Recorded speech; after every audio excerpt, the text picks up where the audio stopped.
Madame, Monsieur, bonsoir, bienvenue dans ce journal. À la une de l'actualité ce soir, en France, des échanges sur les engagements de l'aide publique au développement face aux grands défis planétaires. Le groupe des partenaires de Focus 2030 fait le point des actions. Le panel a réuni la secrétaire d'État française chargée de développement et Mamadou Touré, ministre de la Jeunesse de l'Insertion professionnelle. 55 km de route rénovées dans le canton Égard. La saison des pluies n'est plus une inquiétude pour les populations de cette localité qui avaient d'énormes difficultés pour se déplacer. Les villages et campements ainsi désenclavés. Un grand soulagement pour cette zone de forte production agricole dans la région du Lodibois. La nouvelle reine de la beauté ivoirienne est connue depuis hier soir. Elle nous vient de la région du Nzi. Mylène Dioni, Miss Côte d'Ivoire 2023, âgée de 25 ans, 1m75, la porteuse du brassard numéro 15 succède à Marlène Poissy. Elle entend apporter au cours de son mandat son soutien aux personnes atteintes de dépression. Et élection législative en Sierra Leone, le parti au pouvoir, le SLPP, a remporté 60% des sièges avec 31 députés. L'APC de son côté a remporté 54. Le principal parti d'opposition qui a dénoncé des fraudes. À Rome, les 182 délégués des pays membres de l'Organisation des Nations Unies pour l'alimentation et l'agriculture ont élu au siège de la FAO le directeur général pour les 4 prochaines années. Il s'agit du directeur général sortant, le chinois Ko Dongjiu, qui est reconduit suite à une élection à butin secret. Une élection rendue possible grâce au soutien des États africains. Une occasion choisie par le ministre d'État, ministre de l'Agriculture, Kobena Kwasi Adjoumani, pour exprimer les félicitations de la Côte d'Ivoire au nouveau directeur général de la FAO avant de l'inviter à Abidjan pour le Sahara 2023. De Rome, allons à Paris en France. C'est une rencontre de mobilisation du public face aux problèmes liés au climat, à la pauvreté et à la dette. C'est une initiative du groupe des partenaires Focus 2030. Parmi les intervenants, Mamadou Touré, ministre de la Promotion de la Jeunesse. Walter Amadou Ouattara. À Paris, des experts cogitent pour un nouveau pacte financier mondial, composé de militants pour le climat, d'enseignants, de députés et de ministres. Ces participants veulent comprendre la réponse apportée par la communauté internationale. Ces réponses sont liées à la perception de l'aide publique au développement APD et aux objectifs de développement durable ODD. Ils les jugent aujourd'hui partielles et insuffisantes. Les conférenciers souhaitent une révision profonde du logiciel pour un système financier international plus réactif et plus solidaire afin de lutter efficacement contre les inégalités. La secrétaire d'État française chargée du développement, de la francophonie et des partenariats internationaux partage la position du président Emmanuel Macron.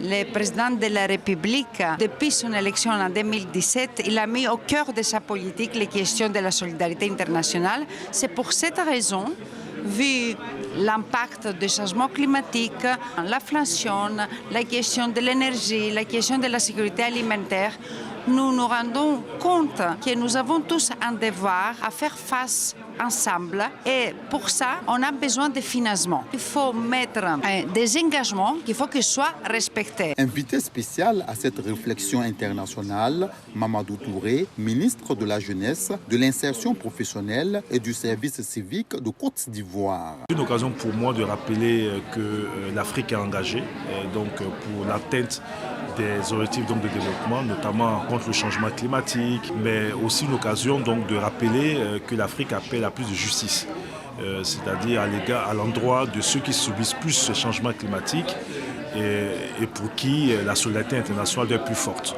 Adopté en septembre 2015 par l'Organisation des Nations Unies, l'Agenda 2030 est une vision de partenariat pour la planète et pour la paix. Son objectif est d'éradiquer la pauvreté en assurant une transition vers un développement durable. Et sur place ici, parlons de développement local. Allons dans le département de Divo. La saison des pluies était redoutée par les populations des localités du canton Ega. Une période au cours de laquelle les routes étaient impraticables. Une crainte qui est désormais dissipée, c'est que l'État vient de réhabiliter les routes qui desservent les villages et campements de ce canton. Un grand soulagement pour cette partie du Lodibois. Et Jenna Toubé. Moins de 15 minutes ont suffi pour rallier la sous-préfecture de Dero Didizo dans le département de Divo après avoir quitté la nationale A2 qui traverse cette localité jusqu'à Gagnoa. Impensable il y a quelques mois. Véhicules particuliers ou de transport, tricycles et engins à 2 roues roulent aujourd'hui en toute aisance jusqu'à cette destination. Les populations des villages qui traversent cette route longue de 25 km entièrement reprofilée par la direction générale des infrastructures routières avec traitement de points critiques se convainquent que l'État de Côte d'Ivoire pense à elles. Leur village bénéficie d'une ouverture sur les chefs-lieux de sous-préfecture et départements auxquels ils appartiennent. Un ouf de soulagement, même si ce n'est pas encore total, on veut que la voie soit bitumée pour faciliter encore plus les déplacements et puis les évacuations des patients vers le CHR de Divo. Ce reprofilage lourd, des passages d'eau, il fallait mettre des ouvrages, il fallait élargir la voie, il fallait faire une purge et je crois que c'est tout cet ensemble-là qui a donné le résultat. Expression de joie des populations du Dero Didizo pour le désenclavement de leur localité. Le ministre de l'équipement et de l'entretien routier, Amédée Kofi Kwaku attendu, était représenté par le directeur général des infrastructures routières. Germain Kwaku a été chargé de transmettre leur message. La reconnaissance de Dero Didizo et de tout le canton Hega au président de la République Alassane Ouattara sur le temps consacré à l'espoir. 30 autres kilomètres de route reprofilés impactant une dizaine de villages et campements sur l'axe Dero-Lakota seront livrés. Aussitôt l'annonce faite par le directeur général des infrastructures routières, les engins ont été présentés aux populations pour le démarrage des travaux. Ils seront exécutés en mode régie totale pour une durabilité des ouvrages. Pour aller par exemple à Casse-Ribéry, au lieu de 16 km, on est obligé de faire même peut-être 50 km de un grand tour. Donc vraiment, nous sommes beaucoup heureux. On n'a pas de route. Ben, si la nuit, une femme a des problèmes, ou bien est malade, on est obligé de mettre les gens dans des brouettes, sur des vélos, et vraiment, quelquefois, il y a des cas malheureux. Par l'acquisition du matériel, nous pouvons mettre en place environ 15 packs territoriaux sur l'ensemble du territoire qui vont permettre vraiment de résoudre beaucoup de problèmes dans le secteur. C'est une population de plus de 10 000 habitants des villages et campements des départements de Divo et Lakota qu'impacte la route en chantier Dero-Lakota. Pour ces hommes et ces femmes, un soulagement et un bonheur à l'idée que cette zone de forte production agricole va tirer le meilleur profit de son labeur. Le développement en cours le dimanche de la solidarité également se poursuit. La ministre Belmondo Dogo était à San Pedro. C'est la 4e étape. Plus de 1000 familles vulnérables soulagées. Une aide, une assistance apportée à ces personnes dans le cadre de la Côte d'Ivoire solidaire. Michel Mambo. Des larmes, beaucoup de larmes face à cette visite inespérée. L'espoir renaît pour Antoinette Adou, 22 ans, mère célibataire et déscolarisée. Recueillie par une personne de bonne volonté, son vœu le plus cher était de reprendre le chemin de l'école. Elle pourra enfin le voir réalisé. Et mieux, en attendant la prochaine rentrée scolaire, la ministre de la Solidarité et de la lutte contre la pauvreté qui lui rend visite lui offre le moyen d'entreprendre une activité génératrice de revenus. Merci infiniment pour ce grand geste qui est posé. Merci à Madame le ministre, à travers Madame le ministre, merci à Monsieur le Président de la République. Je tenais à vous remercier pour toutes ces personnes-là que vous recueillez dans votre modeste maison. Vous partagez gîte et couvert avec ces personnes. Nous sommes venus ce jour dans votre maison, c'est vrai, pour visiter mademoiselle Adou, mais surtout vous dire merci. Alphonsine Kay, 27 ans, veuve et mère de 3 enfants. Konaté Djeneba, ménagère handicapée vivant dans cette baraque avec 8 enfants et son époux malade. Bourou Jacqueline, veuve âgée de 75 ans, également sur la liste des heureux bénéficiaires de ce 4e dimanche de la solidarité de l'année 2023 à San Pedro. Au total, 1004 ménages vulnérables soulagés au cours de cette 4e édition, couplée à la fête des mères. Madame la ministre, votre soutien aux femmes de San Pedro et votre volonté de combattre la pauvreté sont des témoignages éloquents de votre engagement envers la justice sociale et l'égalité des chances. Et la ministre de la Solidarité et de la lutte contre la pauvreté, Miss Belmondo Dogo, d'insister sur les valeurs de solidarité et de fraternité qui tendent à disparaître. J'aime à le dire, ce que je peux faire, tu peux ne pas le faire. Mais ensemble, nous pouvons faire de grandes choses. Ensemble pour l'éducation de nos enfants.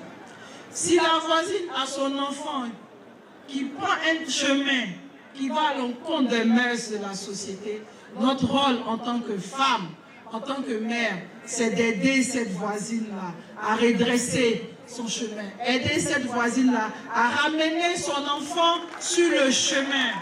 Le concept Dimanche de la solidarité s'inscrit dans la vision d'une Côte d'Ivoire solidaire, vœu cher au président de la République, Alassane Ouattara. Et ici à Abidjan, les étudiants de l'ISTC Polytechnique ont organisé des journées scientifiques. L'édition 2023 de l'Institut des sciences et techniques de la communication permet de présenter les acquis des apprenants. C'est surtout un cadre de promotion du savoir-faire des diplômés. Amidi Rassouba, Jean-Marc Gadji. 372 étudiants en fin de cycle de master et ceux de niveau intermédiaire en licence présentent leurs projets à travers les journées scientifiques de l'ISTC. ISTC Polytechnique, un espace d'audace et d'ingéniosité est la thématique de cette rencontre. Ces journées se déclinent en 3 axes, à savoir la journée du communicateur JCOM, le forum de renforcement des capacités du public et du privé et le gala du polytechnicien. Objectif, créer un lien entre la formation et le monde professionnel et susciter chez les apprenants l'auto-emploi. La journée du communicateur se positionne aujourd'hui comme principal espace d'expression de nos talents et de notre savoir-faire en tant que futurs professionnels de la communication et des médias, après 3 ans de formation pour nos cadets de la licence professionnelle et 5 ans pour nous en master professionnel. L'ISTC fait de ces 5 écoles les écoles de l'entrepreneuriat. Une fois diplômés, certains étudiants ayant pris goût à cet exercice s'orientent directement vers l'auto-emploi. D'autres s'y engagent plus tardivement après avoir été employés. Cette journée se veut comme un espace de libre-échange en faveur de l'excellence académique. Occasion pour Françoise Remarque, ministre de la Culture et de la Francophonie, d'exhorter ses fileuls à relever tous les défis. À travers le thème, les étudiants sont donc invités à cultiver et à développer l'esprit de combativité, l'esprit d'agressivité positive, l'esprit de compétitivité. Ces journées qui ont débuté vont prendre fin le 1er juillet prochain. L'ISTC, Institut des sciences et techniques de la communication polytechnique, regorge en son sein 5 écoles. L'école de journalisme, de production audiovisuelle, publicité marketing, télécom, art et images numériques. On reste dans le cadre de la formation. Un programme scolaire va préparer les jeunes à la vie sociale. Des valeurs telles que la non-violence à l'école, le travail sont enseignées. Le projet pilote se déroule au lycée moderne, les Boutous de Dabou. Vous allez le voir dans ce reportage de Régis Kofi. Les élèves sont particulièrement attentifs. Ce matin-là, nous sommes au lycée moderne des Boutous de Dabou, à une 50aine de kilomètres d'Abidjan, où la journée débute par une classe un peu spéciale. Bon, on va se lever. Comme on n'a pas bien dormi. Pour commencer, petit étirement de groupe pour se mettre en forme. Une poignée de main pour resserrer les liens entre ces élèves et permettre ainsi une meilleure cohésion de groupe. Ici est un groupe de classe pratique, comme on les appelle, qui réunit une vingtaine d'élèves parmi les 796 retenus, tous issus des classes de 6e. Ils font partie d'un nouveau programme baptisé Lions Guest, qui vise à apporter à ces jeunes élèves les clés d'une adolescence réussie. Aujourd'hui, l'on parle de drogue. Non à la drogue. Sur ce morceau de papier, les élèves identifient ce qui, selon eux, constitue l'une des raisons qui poussent les jeunes à s'adonner aux stupéfiants. Pour encadrer les élèves, 70 enseignants et encadreurs, comme Conan Camara, ont eux-mêmes suivi une formation préalable au projet Lions Guest, initié par le Lions Club International et lancé dans cette école en mars 2023. Nous essayons, à travers un plan bien défini, de monter des leçons. Et puis, ces leçons-là, nous les transmettons à nos enfants à travers la méthode du learning by doing, qui est l'apprentissage, apprendre en jouant. 2 heures par jour, Les élèves ont ainsi droit à ces moments de communion et de partage. S'éduquer soi-même pour devenir un citoyen exemplaire, la méthode séduit les jeunes apprenants. Je retiens qu'il ne faut pas suivre de mauvaises fréquentations, il ne faut pas fumer la drogue car la drogue n'est pas bonne pour la santé. Je trouve que ces cours sont géniaux. Madame nous permet de s'exprimer. Elle nous laisse découvrir les choses de nous-mêmes. Ce lycée est le tout premier en Côte d'Ivoire à expérimenter ce modèle éducatif. Une aubaine pour sa proviseure qui espère ainsi conjuguer enseignement classique et éducation à la citoyenneté. J'ai adhéré au projet parce que, en tant qu'éducatrice, ce projet peut nous aider à améliorer nos rendements scolaires. Développer le sens critique sur les bancs de l'école pour mieux préparer les jeunes à la vie sociale, tel est l'objectif recherché par le Lions Club International en partenariat avec l'ONUDC et le ministère de l'Éducation nationale et de l'alphabétisation via son programme Lions Guest, qui n'en est encore qu'à sa phase pilote sur le sol ivoirien. Autre chose dans l'actualité ce soir, le ministère du Commerce, de l'Industrie et de la Promotion des PME a validé son plan d'action. C'est un document qui retrace les dépenses, les projets annuels de performance 2024-2026. Les représentants de toutes les structures de l'État impliquées dans l'élaboration du budget étaient à un atelier de précision avec Dangui Dangui. Lutte contre la cherté de la vie, développement du commerce et des petites et moyennes entreprises. Le ministère du Commerce, de l'Industrie et de la Promotion des PME prépare sa feuille de route sur les 3 ans à venir. C'est dans ce cadre qu'a lieu l'atelier de validation du document de programmation pluriannuel des dépenses, projet annuel de performance 2024-2026 de ce ministère à Jacquesville. Le rôle essentiel du ministère, c'est de contribuer à la lutte contre la cherté de la vie. Lorsque vous allez parcourir ce document, vous allez découvrir des actions, des activités qui devront être menées par la brigade de contrôle rapide, par la direction de la lutte contre la concurrence, de la lutte contre la contrefaçon, et les différentes directions régionales qui sont chargées des contrôles des prix sur le terrain. Vraiment, c'est un document qui retrace littéralement l'importance du budget programme, permettre à chaque citoyen de pouvoir lire les activités du ministère. Ce document il doit être défendu auprès du ministère du Budget lors de la conférence budgétaire. Donc, il retrace la plupart de nos besoins de financement sur les 3 prochaines années. Le passage du budget de moyens au budget programme depuis 2020 exige chaque année l'élaboration d'un certain nombre de documents, notamment le document de programmation pluriannuelle des dépenses, projet annuel de performance.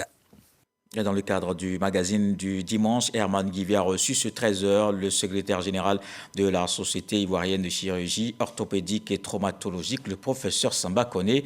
Les échanges ont porté sur le bilan du congrès tenu à Yamoussoukro et les avancées de ce type de chirurgie dans notre pays. Voici un extrait de l'entretien.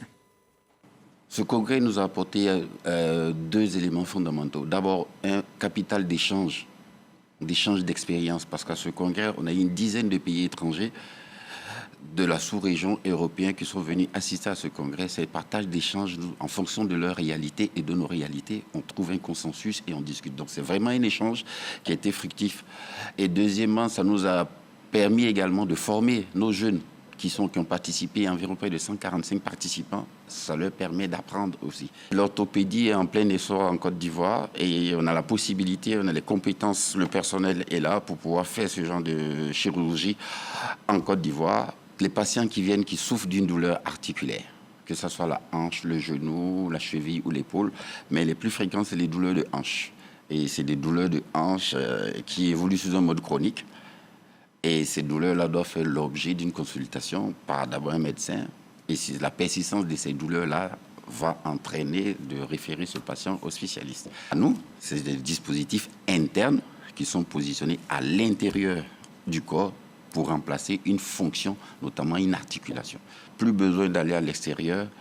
On souhaiterait que nos institutions nous appuient pour pouvoir faciliter la prise en charge dans les hôpitaux publics, surtout dans les hôpitaux publics, parce que sur 10 prothèses totales de hanches, il y a à peine 2 qui arrivent à se réaliser dans un CHU. pour nous aider, l'appui sur les implants prothétiques et l'aménagement de nos 2 hôpitaux, l'équipement du plateau technique.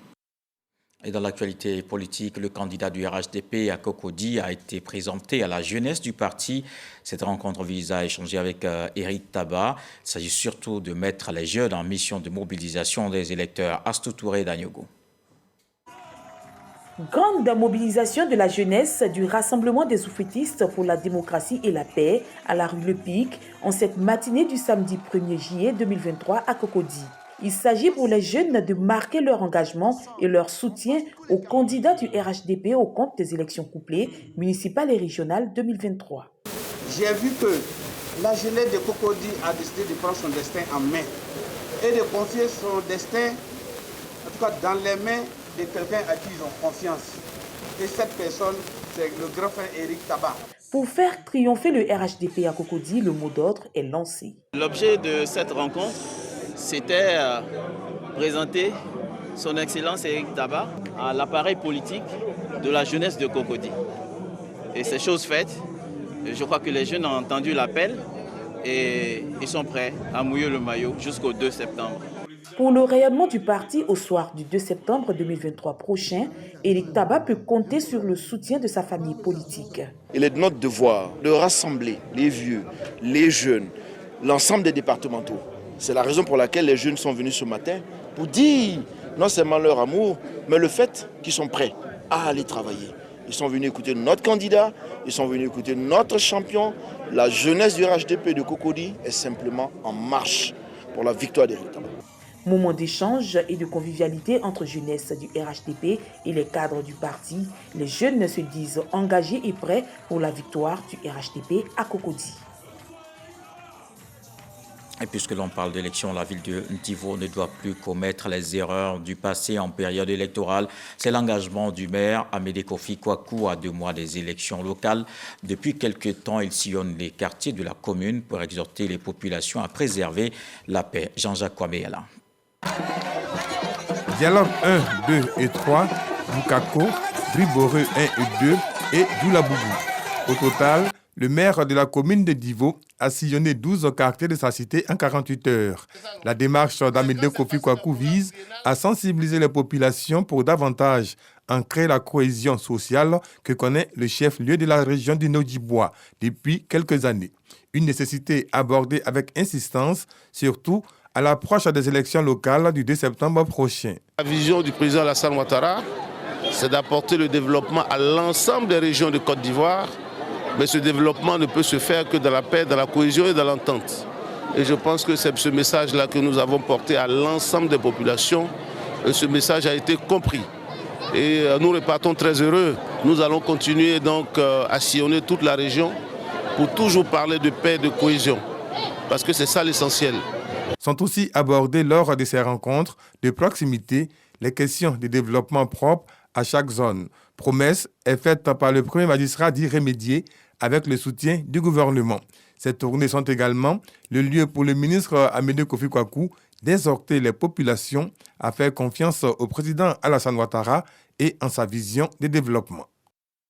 Et on reste dans cette commune d'Ivo qui a célébré la Tabaski. C'est aussi un moment de partage. C'est ce qu'a fait le député de la commune. Il a fait don de 100 bœufs aux plus démunis. Un moment de solidarité que l'on voit dans ce reportage de Mahama Traoré. Nantis et nécessiteux doivent vivre l'allégresse de la Tabaski, d'où la recommandation du partage en ce jour saint. À Divo, le député Famoussa Koulibaly s'évertue à donner vie à cette prescription religieuse. Avec le concours du partenaire humanitaire turc, Jansu, il fait don de 100 bœufs aux populations. Les bêtes sont immolées à l'issue de la grande prière de l'Aïd el-Kébir, comme le veut la tradition, suivie de la distribution symbolique de la viande à 400 familles du quartier Dialogue Bad. En ma qualité de député de la commune de Divo, je voudrais vous dire merci. Merci pour cette fraternité. Ici à Divo, c'est la cohésion sociale. Et mon credo, à Divo, nous sommes une même famille. Il n'y a pas de musulmans, il n'y a pas de chrétiens, il n'y a pas d'ethnie, il n'y a pas de parti politique. Ce qui est important, c'est la fraternité. Et donc, vraiment, c'est cela. Nous n'allons jamais abandonner cette vision. Cette distribution de viande va s'étendre aux autres quartiers et villages environnants de la ville de Divo. L'objectif est d'étendre la toile de la solidarité voulue par le président de la République, Alassane Ouattara. La Tabaski a été très agréable à Korogo. La diva de la musique mandingue, Oumou Sangaré, a gratifié la population d'un concert live. Place de l'Indépendance, la fille du Wassoulou a passé en revue ses chansons cultes d'hier à aujourd'hui. C'était évidemment la grande joie de ses fans dans la capitale du Poro, à Mississauga. Korogo n'oubliera pas de sitôt ce concert live de la diva de la musique mandingue, Oumou Sangaré. C'est le cadeau du ministre directeur de cabinet du président de la République, Fidel Sarasoro, à la population pour rendre encore plus agréable la Tabaski 2023 dans le Poro. Avec le soutien du ministre Mamadou Sangafoua Koulibaly et du député de Korogo Commune, Lassina Ouattara, par ailleurs conseiller spécial du président de la République. Nous célébrons donc la Tabaski à Korogo, grâce à l'unité des cadres, les fils de la région du Poro. Merci d'être là ce soir. Merci de communier avec vos cadres. La reine du Wassoulou commence son concert en rendant hommage aux disparus de la famille Koulibaly avant de chanter les louanges des autorités du Poro pour le travail abattu dans la région.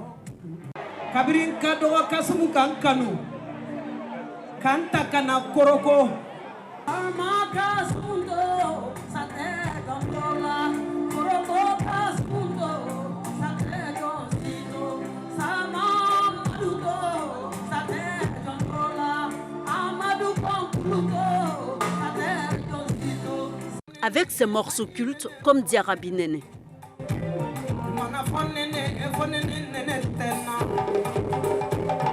Ou Dia.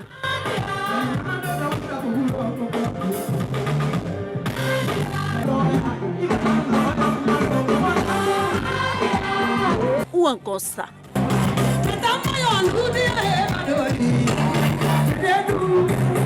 C'est le délire à la place de l'Indépendance pour un public happé par le show. Les sièges ont même été abandonnés pour savourer les meilleurs instants de ce concert. Impeccable, rien à dire. C'était trop super. Franchement, on a aimé. Ce concert a été une réussite totale. Vous n'avez pas dit du jamais via Korogo. Vous-même, vous avez constaté le monde qui est sorti. Le concert là, vraiment mon souhait, il faut que ça se répète encore. Parce qu'il y a beaucoup de Tabaski. C'est un concert live de 2 heures, riche en couleurs et en sons inédits à Korogo, auquel ont eu droit les populations du Poro en cette fête de Tabaski, 43 ans après le premier passage d'Oumou Sangaré à Korogo.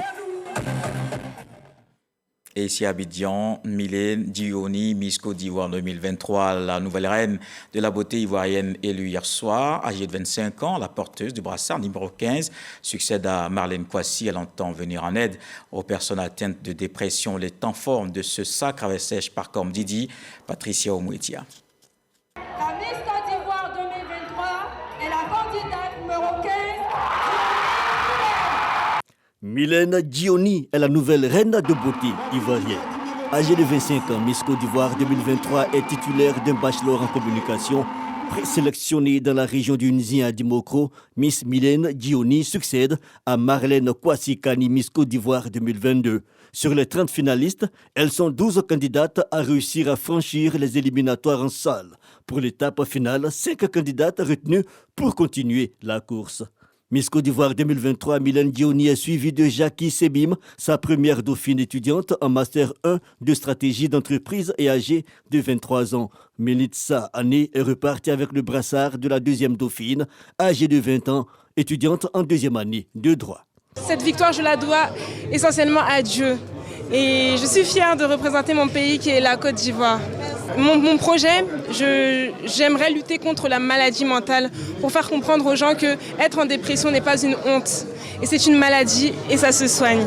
Miss Côte d'Ivoire 2023, c'est aussi un parterre de personnalités. En l'occurrence, Florence Hachi, épouse du Premier ministre Patrick Hachi, représentante de la marraine, la première dame Dominique Ouattara, Siandou Fofana, ministre du Tourisme et de l'Artisanat, et Françoise Remarque, ministre de la Culture et de la Francophonie. Satisfait parce que le public a répondu nombreux. Le thème de cette année, il a été bien conçu parce qu'il colle avec celui du gouvernement, c'est-à-dire que les jeunes doivent commencer à se prendre en charge eux-mêmes. Nous sommes édifiés par la qualité de l'organisation et des prestations. Je voudrais à cet effet, au nom de la Première Dame, Madame Dominique Ouattara, adresser toutes mes félicitations aux membres du comité Miss Côte d'Ivoire et à ses partenaires pour le travail remarquable qu'ils réalisent chaque année. Ce soir, nos jeunes filles, outre la mise en valeur de notre riche patrimoine culturel, elles démontreront également leur connaissance intellectuelle à travers le thème « Rôle et initiative de la jeunesse pour la réduction des inégalités sociales ». Une belle finale qui referme ainsi les rideaux de la 27e édition du concours Miss Côte d'Ivoire. Un concours qui s'inscrit de plus en plus au diapason des critères de concours de beauté internationaux. C'est un reportage de Serge Pakomdidi commenté par Franck Quadio. Dans le reste de l'actualité, si on retourne dans la semaine écoulée, nous verrons ce qui a marqué les 7 jours d'information dans le monde. Le 7 sur 7 avec Souleymane Domnissongui et Aman Guivé.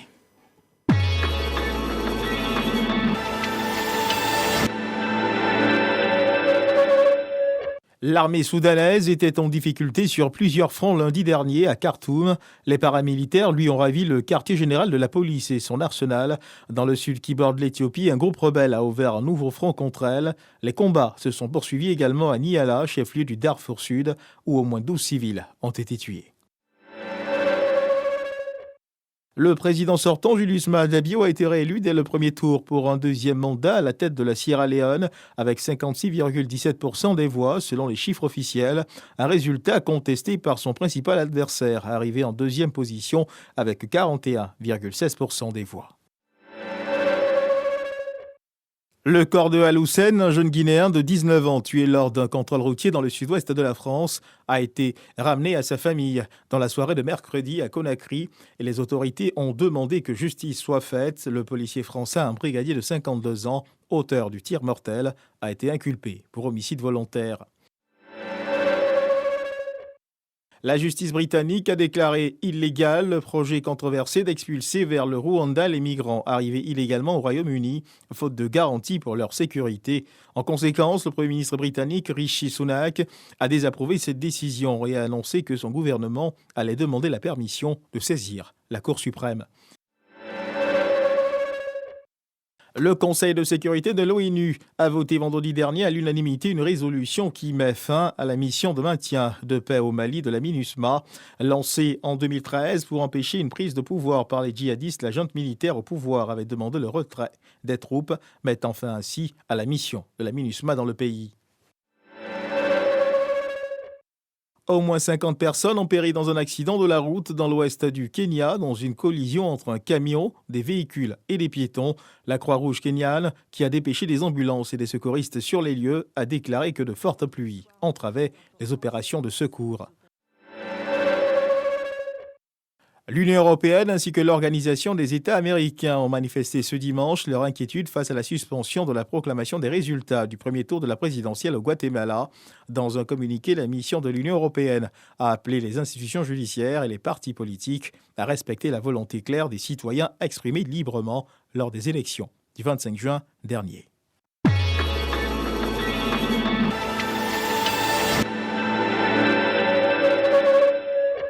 Et ajoutons pour terminer les résultats des élections législatives en Sierra Leone. Le parti au pouvoir, le SLPP, a remporté 60% des sièges avec 81 députés. L'APC, de son côté, a remporté 54 sièges. Le principal parti d'opposition qui a dénoncé des fraudes est resté sur RT1. Retrouvez-nous également via votre abonnement en TNT, le kit de la télévision gratuite déployé par la société IDT sur l'ensemble du territoire. Voilà qui met un terme à ce journal. Merci de l'avoir suivi. Retour de l'actualité 23h. Demain à 20h, retrouvez Fatou Fofana. Ce soir, le SAD nous apprend qu'à la chasse au gibier, il ne faut pas négliger l'escargot en chemin. Je vous souhaite une fructueuse semaine.